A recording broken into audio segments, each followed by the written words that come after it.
Евросоюз подумывает о санкциях в сторону стран Центральной Азии. Дипломаты Европейского Союза, следящие за торговыми потоками, заметили значительный рост торговли потребительскими товарами между РФ и традиционными союзниками Кремля в Центральной Азии.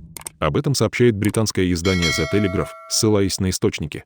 По данным издания, получать необходимые сейчас России товары помогают в первую очередь Казахстан, Кыргызстан, Узбекистан, Грузия, Армения, Бразилия, Китай, Индия, Израиль, Мексика, Никарагуа, Сербия, Сингапур, Южная Африка, Тайвань, Таджикистан, Турция и Объединенные Арабские Эмираты. Есть опасения, что новые торговые маршруты, активность которых увеличилась на 60–80%, используются Россией для обхода санкций, призванных парализовать ее военную машину, говорится в сообщении. Согласно конфиденциальному документу, который попал в распоряжение The Telegraph, если Евросоюз найдет доказательства реэкспорта в Россию из стран Центральной Азии, он может ограничить доступ любой страны, предприятия или физического лица к своему единому рынку. Мы должны дать сильный сигнал физическим и юридическим лицам, которые находятся в других странах, говорится в конфиденциальном документе.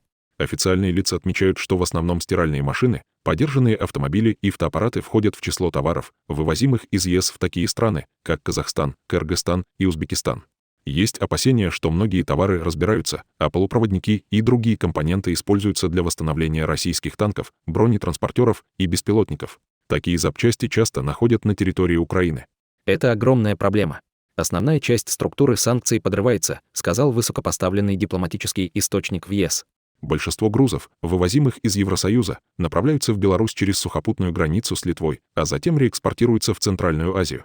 В сообщении говорится, что чиновники Евросоюза могут отслеживать экспортные декларации вплоть до внешней границы Союза, прежде чем поставки фактически исчезают и, возможно, будут перемещены в Россию.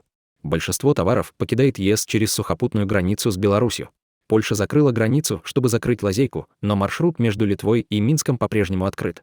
В Вильнюсе сообщили, что 97% торговли через его границу с Беларусью приходится на другие государства, отметили в издании. Чиновники ЕС сначала планируют провести дипломатические переговоры со странами Центральной Азии, чтобы предупредить их о последствиях. Казахстан, один из ближайших партнеров Москвы в регионе, уже пообещал контролировать товары, проходящие через страну. Сегодня стало известно, что с 1 апреля в Казахстане должна заработать система, отслеживающая в онлайн-режиме всю цепочку перемещения товаров от границы к границе. Ранее отмечалось, что к категории товаров, вызывающих особую озабоченность, Бюро промышленности и безопасности США относит технику, которая может использоваться в военных целях, запчасти для самолетов, гидроакустические системы, антенны, спектрофотометры, испытательное оборудование, системы GPS, вакуумные насосы и нефтепромысловое оборудование.